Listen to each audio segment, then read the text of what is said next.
The Saturday following Jesus' crucifixion was a unique day in the history of the world. It's the full day between Jesus' death and his resurrection. There are no Holy Week stories that connect us to that Saturday. It's as if the world itself was holding its breath to see what would happen.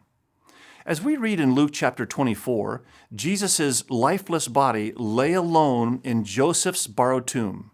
We have no idea where the disciples have gone and what they're doing, or what thoughts are pressing in on their minds. The day before, Jesus was crucified. The following day, he would rise from the dead. But what happened on Saturday? Though we may not know anything about the disciples' activities, we do have a glimpse into the Saturday activities of the chief priests. They were busy. They were moving about with great purpose. Jesus' words were weighing heavily on their minds. During his earthly ministry, Jesus said many times that he would die in Jerusalem at the hands of the chief priest, but on the third day he would rise again. He said it in Matthew's gospel and 3 times in Mark's gospel. Of course, the chief priests didn't believe him. It was just another claim of his that they mocked.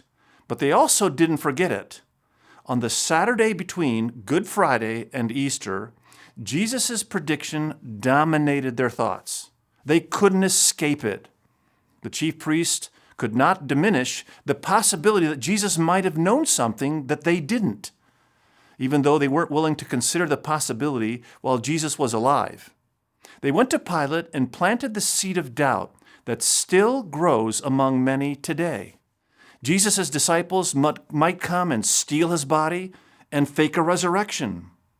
So Pilate gave them the soldiers they sought and told them to make the tomb as secure as possible.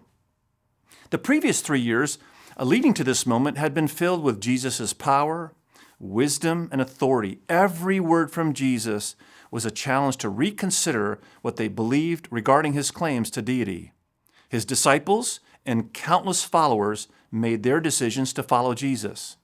The chief priests and many religious leaders made their decisions to kill him. Everyone was compelled to decide what they believed about Jesus. That Saturday, Jerusalem was gripped with uncertainty. Would there be a next chapter in Jesus' story? No doubt the disciples struggled to believe there would. The chief priests struggled to make sure there wouldn't. For over 2,000 years, we have had the benefit of knowing what happened on that third day. Jesus, as promised, rose from the dead. He rose victorious over death and the grave.